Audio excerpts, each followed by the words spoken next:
വിശേഷങ്ങൾ? എല്ലാവർക്കും സുഖം തന്നെയെന്ന് വിശ്വസിക്കുന്നു. ഞങ്ങളിവിടെ സുഖമായിരിക്കുന്നു. അപ്പോൾ ഞാനിന്ന് വന്നിരിക്കുന്നത് വാലന്റൈൻസ് ഡേ സ്പെഷ്യൽ ആയിട്ട് ഒരു കേക്ക് ആയിട്ടാണ്. അതായത് കുട്ടികളും മുതിർന്നവരും ഒരുപോലെ ഇഷ്ടപ്പെടുന്ന ചോക്കോലാവ കേക്ക്. അപ്പം നിങ്ങൾ വിചാരിക്കും വാലന്റൈൻസ് ഡേ സ്പെഷ്യൽ ആയിട്ട് ചോക്കോലാവ കേക്ക് എന്തിനാണ് അല്ലേ?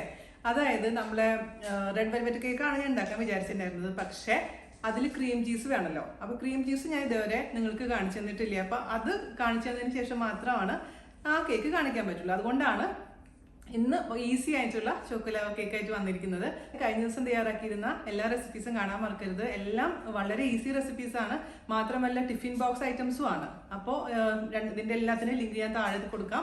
അത് ക്ലിക്ക് ചെയ്ത് കഴിഞ്ഞാൽ നിങ്ങൾക്ക് പഴയ വീഡിയോസ് കാണാൻ മറക്കരുത്. അപ്പോൾ ഒട്ടും താമസിയാണ് നമുക്ക് എങ്ങനെയാണ് രുചികരമായിട്ടുള്ള ചോക്കോലാവ കേക്ക് തയ്യാറാക്കാം എന്ന് നോക്കിയിട്ട് വരാം. ഓക്കെ, അപ്പോൾ നമുക്ക് ചോക്കോലാവ കേക്ക് എളുപ്പത്തിൽ ഉണ്ടാക്കാം. ഞാൻ രണ്ട് തരത്തിൽ കാണിച്ചു തരാം. ഒന്ന് സ്റ്റീം ചെയ്തിട്ടും വേറൊന്ന് കടായിൽ വെച്ചിട്ടും. കടായിൽ അല്ലെങ്കിൽ നമുക്ക് അവനിൽ വെക്കാം. അപ്പോൾ അവനില്ലാത്തവർക്ക് വേണ്ടിയിട്ടാണ് ഞാൻ കടായിൽ കാണിച്ചിരുന്നത് കേട്ടോ. അപ്പോൾ സ്റ്റീം ചെയ്യാനുള്ള മെത്തേഡ് എന്താണെന്ന് വെച്ച് കഴിഞ്ഞാൽ ഒരു സ്റ്റീമർ എടുക്കുക. സ്റ്റീമർ നിങ്ങളുടെ അടുത്ത് ഇല്ലാന്നുണ്ടെങ്കിൽ, ഇതിപ്പോൾ ഇഡ്ലി ചെമ്പാണ്, ഇഡ്ലി ചെമ്പോ അല്ലെങ്കിൽ സ്റ്റീമറോ ഇല്ലാന്നുണ്ടെങ്കിൽ എന്ത് ചെയ്യണം? ഞാൻ പല പ്രാവശ്യം കാണിച്ചു തന്നിട്ടില്ല. ഒരു പാത്രത്തിൽ, അടികട്ടിയുള്ള ഒരു പാത്രത്തിൽ വെള്ളം ഒഴിക്കാണ്ട് ഒരു കട്ടിയുള്ള ഒരു പാത്രം വെച്ചിട്ട് അതിന്റെ മുകളിൽ ഒരു പ്ലേറ്റോ അങ്ങനെ വെച്ചിട്ട് അതിന്റെ മുകളിൽ നമ്മൾ ഈ ചോക്ലേറ്റ് ലാവ കേക്കുള്ള പാത്രം വെച്ച് കൊടുത്തിട്ട് അടച്ചാൽ മതി. അങ്ങനെയും നമുക്ക് സ്റ്റീം ചെയ്തെടുക്കാം. അപ്പം എൻ്റെ അടുത്ത് ഇഡ്ലി ചെമ്പ് ഉള്ള കാരണം ഇഡ്ലി ചെമ്പ് എടുത്തു എന്ന് മാത്രം. ഇതിൽ വെള്ളം ഞാൻ ഒഴിച്ചിട്ടുണ്ട്. ഒരു 1/4 ഭാഗം വരുന്ന രീതിയിൽ വെള്ളം ഒഴിക്കുക.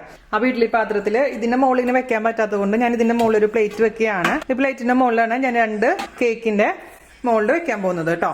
അപ്പോൾ ഇത് നമുക്ക് ഓൺ ചെയ്തിട്ട് സ്റ്റീം വരാൻ അനുവദിക്കുക. അപ്പോൾ അതിന് വേണ്ടിയിട്ട് ഞാൻ മീഡിയം ഫ്ലെയിമിൽ തീ ഓൺ ചെയ്യുക. എന്നിട്ട് നന്നായി സ്റ്റീം വന്നോട്ടെ. കേക്ക് ബാറ്റർ ഉണ്ടാക്കുന്നതിനേക്കാൾ മുൻപ് സ്റ്റീമർ ആണെങ്കിൽ സ്റ്റീമർ റെഡിയാക്കണം. അതല്ലെങ്കിൽ കടായി ആണെങ്കിൽ കടായി ഒന്ന് പ്രീഹീറ്റ് ചെയ്ത് ഇടണം. അല്ലെങ്കിൽ അവനിലാണെങ്കിലും പ്രീഹീറ്റ് ചെയ്തിടാൻ മറക്കരുത്. അവനിൽ 180 ഡിഗ്രി സെൽഷ്യസിൽ 10 മിനിറ്റ് പ്രീഹീറ്റ് ചെയ്യുക. കടായിലാണെങ്കിലും മീഡിയം ഫ്ലെയിമിൽ ഇട്ടതിന് ശേഷം 10 മിനിറ്റ് പ്രീഹീറ്റ് ചെയ്യുക. ഞാനിപ്പോൾ ഇവിടെ ഒരു കടായി എടുത്തിട്ടുണ്ട്. ഞാൻ എപ്പോഴും ബേക്ക് ചെയ്യാൻ വേണ്ടിയിട്ട് ഇതേപോലെ ഒരു കടായിന് എടുക്കാറുള്ളത്. വായവട്ടമുള്ള കടായിന് എപ്പോഴും നല്ലത്. ഞാനൊരു പാത്രം താഴെ വെച്ച് കൊടുത്തിട്ടുണ്ട്. ഡയറക്റ്റ് ആയിട്ട് നമ്മൾ മുട്ടാൻ പാടില്ല കേക്കിന്റെ മോൾഡ് വെക്കുമ്പോൾ. അപ്പം അതിന്റെ മുകളിൽ ഇതേപോലെ ഒരു സംഭവം വെച്ച് കൊടുത്തിട്ടുണ്ട്. നിങ്ങളുടെ അടുത്ത് പ്ലേറ്റ് നേരത്തെ ഞാൻ ചെയ്ത പോലെ ഒരു പ്ലേറ്റ് വെച്ചാലും മതി.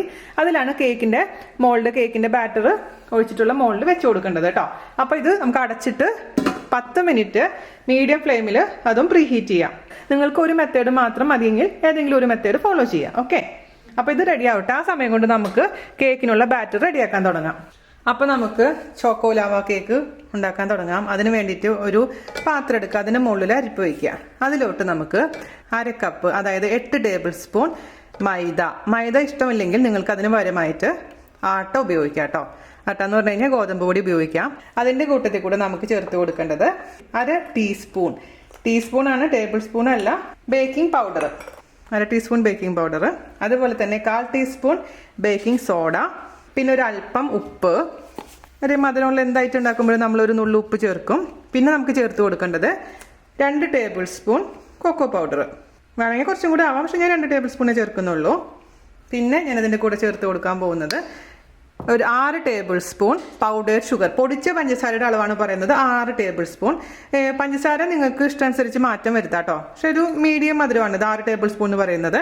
6 ടേബിൾ സ്പൂൺ പഞ്ചസാരയും ചേർത്ത് കൊടുത്തിട്ടുണ്ട്. ഇത് നന്നായിട്ട് ഒന്ന് അരിച്ചെടുക്കുക. അതായത് ഈ ബേക്കിംഗ് പൗഡറും ബേക്കിംഗ് സോഡയും കൊക്കോ പൗഡറും എല്ലാം നന്നായിട്ടൊന്ന് മിക്സ് ആവാൻ വേണ്ടിയിട്ടാണ് അരിച്ചെടുക്കാൻ പറയുന്നത്. അപ്പോൾ അത് നന്നായി ഈവനായിട്ട് മിക്സായി കിട്ടിയിട്ടുണ്ട്. ഇനി നമുക്ക് ഇതിലേക്ക് ചേർത്ത് കൊടുക്കേണ്ടത് ഒരു 3 ടേബിൾ സ്പൂൺ ഓയിൽ അല്ലെങ്കിൽ മെൽറ്റഡ് ബട്ടർ. ചൂടില്ലാത്ത ബട്ടർ വേണം ഒഴിക്കാൻ. ബട്ടർ ആണെങ്കിൽ, അതല്ലെങ്കിൽ ഓയിൽ, ഏത് ഓയിലാണെങ്കിലും ഉപയോഗിക്കാം. ഞാനിപ്പോൾ 3 ടേബിൾ സ്പൂൺ സൺഫ്ലവർ ഓയിലാണ് ഒഴിച്ചു കൊടുത്തിരിക്കുന്നത്. അതേപോലെ തന്നെ നമുക്ക് ചേർത്ത് കൊടുക്കേണ്ടത് 1/2 കപ്പ് പാല്. ചൂടില്ലാത്ത പാലാണ്. തണുപ്പും പാടില്ല, ചൂടും പാടില്ല. നോർമൽ ടെമ്പറേച്ചറിലുള്ള 1/2 കപ്പ് പാൽ ഒഴിച്ചു കൊടുക്കാം. ആദ്യം തന്നെ ഒരുമിച്ച് ഒഴിച്ചു കൊടുക്കണ്ട. ഒരു 1/4 കപ്പ് ആദ്യം ഒഴിച്ചു കൊടുക്കുക. അതിനുശേഷം മിക്സ് ചെയ്യുക. അതിനുശേഷം വീണ്ടും ഒഴിച്ചു കൊടുക്കാം. മിക്സ് ചെയ്യുമ്പോൾ ഓവറായിട്ടങ്ങ് ഒരുപാട് ബലം പ്രയോഗിച്ചും മിക്സ് ചെയ്യരുത്. പതുക്കെ മിക്സ് ചെയ്ത് കൊടുക്കുക. ഒരേ ഡയറക്ഷനിൽ മിക്സ് ചെയ്യാം. കട്ടകളൊക്കെ ഒന്ന് ഉടച്ചതിന് ശേഷം നമുക്ക് ബാക്കിയുള്ള പാൽ ഒഴിച്ചു കൊടുക്കാം. ഇച്ചിരി ലൂസായിട്ടിരിക്കുന്ന കൺസിസ്റ്റൻസി ആയിരിക്കും ഇതിൻ്റെ ബാറ്റർ. സാധാരണ നമ്മൾ കേക്ക് ഉണ്ടാക്കുന്ന പോലെ ഇച്ചിരി തിക്കല്ല, ഇത് നല്ല ലൂസായിരിക്കും ഇതിൻ്റെ ബാറ്റർ. അപ്പോൾ ബാറ്റർ കാണുമ്പോൾ നിങ്ങൾ പേടിക്കരുതേ. പിന്നെ നമ്മൾ ഉപയോഗിക്കുന്ന ഏത് പാത്രത്തിലാണ് നിങ്ങൾ ബേക്ക് ചെയ്യാൻ ഉപയോഗിക്കുന്നത് ആ പാത്രത്തിന്റെ വലിപ്പം അനുസരിച്ചിരിക്കും ബേക്കിംഗ് ടൈം.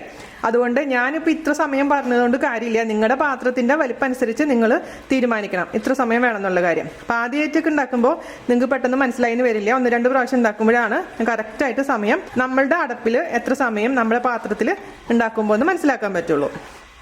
ഈ ഒരു കൺസിസ്റ്റൻസി വേണ്ട, ഇതാണ് നമുക്ക് വേണ്ട കൺസിസ്റ്റൻസി. ഓക്കെ, നിങ്ങൾക്ക് വേണമെങ്കിൽ ഇതിലേക്ക് വാനില എസൻസ് ചേർക്കാം. പക്ഷെ ഞാൻ വാനില എസൻസ് ചേർക്കുന്നില്ല. ഇതിൻ്റെ ടേസ്റ്റ് നോക്കിയിട്ട് മധുരം കുറവാന്ന് തോന്നുകയാണെങ്കിൽ കുറച്ചും കൂടെ മധുരം ഇട്ട് കൊടുക്കാം. മീഡിയം മധുരമാണ് കേട്ടോ, പെർഫെക്റ്റ് മധുരമാണ്.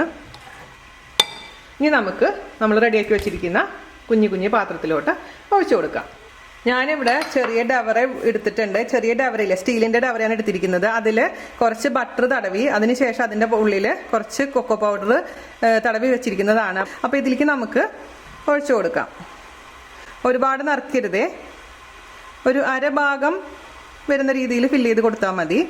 4 എണ്ണത്തിലേക്ക് തികയുള്ളൂ കേട്ടോ, 5 എണ്ണത്തിലേക്ക് തികയില്ല. അപ്പോൾ ഇതുപോലെ അരഭാഗം വെച്ചാൽ മതി. ഒരുപാട് ആയിക്കഴിഞ്ഞാൽ മുകളിലോട്ട് പൊന്തിക്കഴിഞ്ഞാൽ പിന്നെ അത് ശരിയാവില്ല. 2 എണ്ണം നമുക്ക് സ്റ്റീം ചെയ്യാം, 2 എണ്ണം നമുക്ക് ബേക്ക് ചെയ്യാം. ഒരേപോലത്തെ പാത്രം ഉണ്ടെങ്കിൽ ഏറ്റവും നന്നായിരിക്കും കേട്ടോ. എനിക്ക് സൈസ് ഇച്ചിരി വ്യത്യാസം ഉണ്ടായിരുന്നു. ഓക്കെ, ഇനി 4 എണ്ണത്തിലോട്ട് നമ്മൾ ഇട്ട് കൊടുക്കാൻ പോകുന്നത് ചോക്ലേറ്റ് ആണ്. ഉള്ളിലോട്ട് കുറച്ച് ചോക്ലേറ്റ് ഇൻസേർട്ട് ചെയ്യണം. അതായത് അതാണ് നമുക്ക് ഉരുകി വരേണ്ടത്. അപ്പോൾ ഞാനിവിടെ ഉപയോഗിക്കുന്നത് മിൽക്ക് ചോക്ലേറ്റ് ആണ്. അതേസമയം പലരും ഡാർക്ക് ചോക്ലേറ്റ് ആണ് ഉപയോഗിക്കാറുള്ളത്.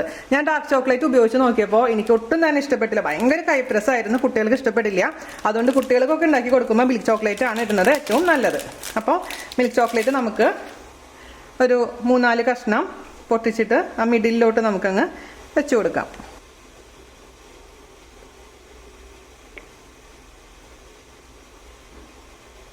അതിൽ വെച്ച് കൊടുക്കാം. എന്നിട്ട് എക്സസ് ആയിട്ടുള്ള എയർ ബബിൾസ് ഉണ്ടെങ്കിൽ അത് കളയാൻ വേണ്ടിയിട്ട് ഒന്ന് ടാപ്പ് ചെയ്ത് കൊടുക്കുക, അതായത് ഒന്ന് തട്ടി കൊടുക്കുക. ഇനി സ്റ്റീം ചെയ്യുന്നത് നമുക്കൊന്ന് മൂടി കൊടുക്കണം. അതായത് ഒരു അലുമിനിയം ഫോയിൽ വെച്ച് നമുക്കൊന്ന് മേൽ ഭാഗം ഒന്ന് മൂടി കൊടുക്കാം. അതേസമയം ബേക്ക് ചെയ്യുന്നത് മൂടേണ്ട ആവശ്യമില്ല. അപ്പോൾ നമുക്ക് ആദ്യം തന്നെ ബേക്ക് ചെയ്യാൻ വേണ്ടി കണ്ടിട്ടുള്ളത് ബേക്കിംഗ് പാത്രത്തിൽ വെക്കാം. അപ്പോൾ ഏതാണ് ബേക്ക് ചെയ്യാൻ പോകുന്നത്, ഏതാ ബേക്ക് ചെയ്യേണ്ടത്, ഇത് നമുക്ക് ബേക്ക് ചെയ്യാം അല്ലേ. അപ്പം നമുക്കിത് നമ്മുടെ പാത്രത്തിലോട്ട് വെക്കാം. ചൂടായിട്ടുണ്ട്, അതിലോട്ട് നമുക്ക് ഇതെടുത്ത് വെക്കാം. എന്നിട്ടൊരു 12 മിനിറ്റ് മീഡിയം ഫ്ലെയിമിലാണ് നമ്മൾ വെച്ചിരിക്കുന്നത്. മീഡിയം ഫ്ലെയിമിൽ തന്നെ ബേക്ക് ചെയ്തെടുക്കാം. ആവി ഇതിലൊന്നും വരാതിരിക്കാൻ വേണ്ടിയിട്ട് നമുക്കൊരു അലുമിനിയം ഫോയിൽ വെച്ചിട്ട് ജസ്റ്റ് ഒന്ന് കവർ ചെയ്യാം. ഒരു 15 മിനിറ്റ് നമുക്ക് സ്റ്റീം ചെയ്യാം. അതിനുശേഷം നോക്കാം കേട്ടോ. നന്നായിട്ട് ആവി വരുന്നുണ്ട്. വെച്ച് കൊടുത്തിട്ടുണ്ട്. നമുക്കിതൊരു 15 മിനിറ്റിന് ശേഷം തുറന്നു നോക്കാം. ഓരോ അടുപ്പനുസരിച്ച് മാറ്റം വരും. ഞാൻ ഗ്യാസ് സ്റ്റൗവിലല്ല വെച്ചിരിക്കുന്നത്, എൻ്റെ അടുപ്പനുസരിച്ച് മാറ്റം വരും. അപ്പോൾ ഗ്യാസ് സ്റ്റൗവിലാണെങ്കിൽ നിങ്ങൾക്ക് ഒരു 12 മിനിറ്റ് കൊണ്ട് ബേക്ക് ആയി കിട്ടും. പിന്നെ ഞാൻ പറഞ്ഞില്ലേ, വലിപ്പം കൂടിയതാണെങ്കിൽ കൂടുതൽ സമയം എടുക്കും, ചെറിയ പാത്രമാണെങ്കിൽ പെട്ടെന്ന് തന്നെ ആയി കിട്ടും. അതനുസരിച്ച് മാറ്റം വരുത്തണേ. സ്റ്റീം ചെയ്യുന്നത് ഞാൻ നോക്കിയപ്പോൾ ആയിട്ടില്ല, ഒരു 2 മിനിറ്റും കൂടെ വേണ്ടി വരും.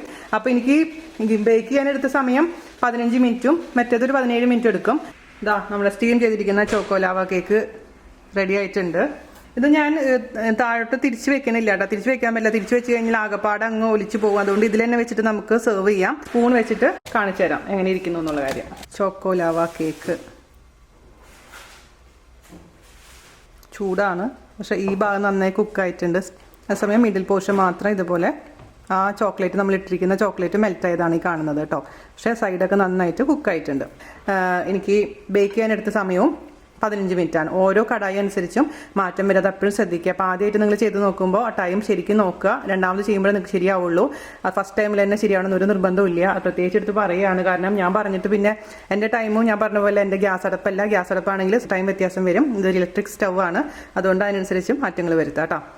ഈ കാണുന്നത് ബേക്ക് ചെയ്തിട്ടുള്ളതാണ്. അപ്പോൾ ഇതും നന്നായി കുക്കായിട്ടുണ്ട് ഈ സൈഡെല്ലാം. പക്ഷേ മിഡിൽ പോർഷനാണ് നമുക്ക് ശരിക്കും ഇങ്ങനെ ലൂസായിട്ട് വേണ്ടത്. അത് നമുക്ക് സ്പൂണിട്ട് നോക്കാം. അപ്പോൾ ബേക്ക് ചെയ്തത് ഇതാ ഉള്ളിലത്തെ ഭാഗം ഞാൻ കാണിച്ചു തരാം.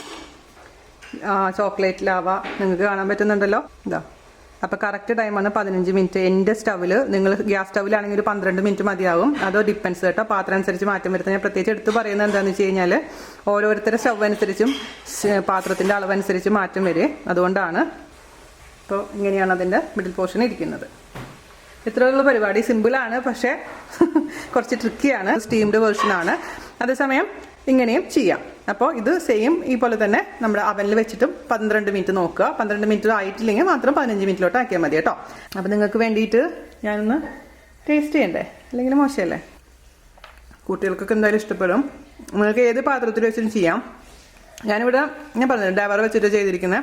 അലുമിനിയം ഫോയിൽ കൊണ്ട് തന്നെ നമുക്കൊരു മോൾഡ് ഉണ്ടാക്കാം. അതിൽ വെച്ചിട്ടും ചെയ്യാൻ പറ്റും കേട്ടോ. അത് ഞാൻ എങ്ങനെയാണ് ഉണ്ടാക്കുന്നത് ഒരു അടുത്ത ദിവസം തന്നെ വീഡിയോ ഇടുന്നതായിരിക്കും. അപ്പോൾ മോൾഡ് ഇല്ലാത്തവർക്ക് ചെയ്യാൻ എളുപ്പമായിരിക്കുമല്ലോ. അപ്പോൾ എല്ലാവരും ഇഷ്ടപ്പെട്ടെന്ന് വിശ്വസിക്കുന്നു. എല്ലാവരും തയ്യാറാക്കി നോക്കുക. പിന്നെ ഇത് ചൂടോടുകൂടി കഴിക്കണം, അല്ലെങ്കിൽ കുറച്ച് കഴിയുമ്പോൾ ഇത് കട്ട പിടിച്ച് പോകും. ഈ സമയം കൊണ്ട് തന്നെ കുറച്ച് കട്ടയായിട്ടുണ്ട്. ഞാൻ ഫോട്ടോ ഒക്കെ എടുത്ത് വന്നിട്ടുണ്ടെങ്കിൽ കുറച്ച് ചൂടാറി. അതുകൊണ്ട് ഈ ചോക്ലേറ്റ് ലവ കേക്കൊക്കെ ചെയ്യുമ്പോൾ എപ്പോഴും ചൂടോടുകൂടി സെർവ് ചെയ്യുക. എന്നാൽ മാത്രമേ നമുക്ക് ആ ഒരു എഫക്റ്റ് കറക്റ്റായിട്ട് കിട്ടുള്ളൂ കേട്ടോ. അപ്പോൾ അടുത്ത അടിപൊളിയായിട്ടുള്ള റെസിപ്പി ആയിട്ട് വരുന്നവരെ നന്ദി, നമസ്കാരം. Thank you. Chocolate lava cake കഴിച്ചിട്ട് മേലൊക്കെ ചോക്ലേറ്റ് ആയി. എനിക്ക് വയ്യ. ഈറ്റ് ചെയ്തതിൽ വെച്ച് ബെസ്റ്റ് ആണെന്നല്ലേ. Thank you so much. ഇന്നലെ ഉണ്ടാക്കിയതാണ് ഇന്ന് ഉണ്ടാക്കിയതാണ് നല്ലത്? Today. Okay, thank you. Lava കേക്കൊക്കെ കഴിച്ച് ഇവിടെ ഇങ്ങനെ കഴിച്ചിരിക്കും. ഞാനിവിടെ എഡിറ്റ് ചെയ്യാനിരിക്കുകയാണ്. ഇത് നല്ല ഏതാന്ന് ഓർമ്മയില്ല, നമ്മുടെ ചില്ലി പൊറോട്ട ഞാൻ ഇട്ടുണ്ടായിരുന്നില്ലേ? ചില്ലി പൊറോട്ട എത്ര ടേസ്റ്റാന്ന് അറിയാം. നിങ്ങൾ ഒരുപാട് പേര് കണ്ടിട്ടില്ല, ഒരുപാട് നൊസ്റ്റാൾജി ഉള്ളതാണ്. തമിഴ്നാട്ടിൽ പഠിച്ച ഒരുപാട് പേര് എനിക്ക് മെസ്സേജ് അയച്ചിട്ടുണ്ടായിരുന്നു ചില്ലി പൊറോട്ടയുടെ റെസിപ്പി ഇട്ടതിന് താങ്ക്സ് എന്നൊക്കെ പറഞ്ഞിട്ട്. അപ്പോൾ കാണാത്തൊരു കാണാൻ മറക്കരുത്, ഉണ്ടാക്കി നോക്കുക. അതിന് ഞാനൊരു കാര്യം പറയാൻ വിട്ടുപോയിട്ടുണ്ടായിരുന്നു. എന്താണെന്നറിയാമോ? അതിന് കൂടെ നമ്മുടെ റൈത്ത, അതായത് ഓണിയൻ റൈത്തയാണ് കോമ്പിനേഷൻ വേണ്ടത്. അതെന്തോ എൻ്റെ മനസ്സിൽ നിന്ന് വിട്ടുപോയതാണ് കേട്ടോ. അപ്പോൾ അതും കൂട്ടി കഴിച്ചു കഴിഞ്ഞാൽ ഇതിനേക്കാളേറെ സൂപ്പർ ആയിരിക്കും. ഞാനത് കൂട്ടി കഴിച്ചത്, പക്ഷെ ആ വീഡിയോയിൽ അത് ഇൻക്ലൂഡ് ചെയ്യാൻ മറന്നുപോയി. എന്ത് തിരക്കിൻ്റെ ഉള്ളിൽ പെട്ടുപോയതാണത്. അപ്പോൾ അതൊന്നും മറക്കരുത്. അപ്പോൾ എല്ലാവരും കാണുക, ഇന്നത്തെ വീഡിയോയും കാണുക. അതിനുശേഷം ഫീഡ്ബാക്ക് പറയാൻ മറക്കരുത്.